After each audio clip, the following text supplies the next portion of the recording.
Hello everyone and welcome to a very special edition of The Upset. Full disclosure here, this won't be the usual talk show with my co-hosts on college sports. No. This time I want to talk straight to you about something very close to my heart. If you've watched The Upset before, you know I take every opportunity to mention golf in the show. Well, for a couple of minutes I want to talk to you about golf, but on a more serious note. Now for most people, when they hear the word golf, they think about their middle-aged father or their grandfather.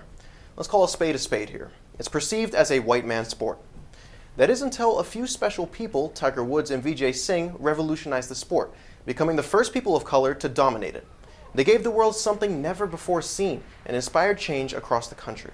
Every person across the country who considered it impossible for a person of color to win on the tour ate their words. Woods became the world's #1 golfer at age 21, just a year after turning pro. Since his debut, he's won 81 total tournaments and 15 majors. Now 15, I can't even wrap my head around that number, and get this, he's only 43 years old. But golf's culture has evolved more than just for men. Women have also revolutionized the sport of golf. Let's go all the way back to 1938 when Babe Didrikson became the first woman in history to compete in a PGA Tour event. In 1945, she also became the first woman to make the cut in a PGA Tour event. Didrikson decimated more than half of the field made up of men while playing on the same course in the same conditions as them. Now everyone thought that Didrikson was a freak of nature, that nothing like this would ever return, and that a woman would never be able to beat a man in golf. Well, that's where Michelle Wie came in.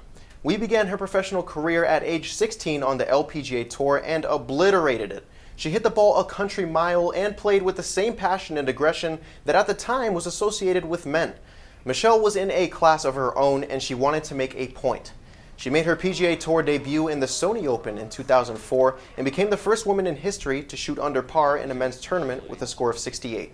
We hit the ball just as far as any man in the field and sent a message that women in golf were here to stay. Nowadays, Michelle and Tiger have inspired millions of children around the world to try golfing. Why? Because they're relatable. In the 1950s, hell, even the 1980s, there were little to no people of color or women in general playing professional golf. As a person of color myself, I was inspired to play golf because of Tiger Woods. Don't get me wrong, the sport still has a long way to go. Even today, there are little to no Latino professional golfers, male or female, but it's up to us to push the culture further, to introduce the sport of golf into a new era of inclusion and diversity. I'll finish with this. Golf is changing. It's no longer a sport for the white man, it's a sport for everyone. People of all ages, all races, and all genders. It's about time people realize that and accept everyone in this amazing sport. Well, that's all I have for you on this special edition of The Upset. I'm Angel Salcedo. Have a great night.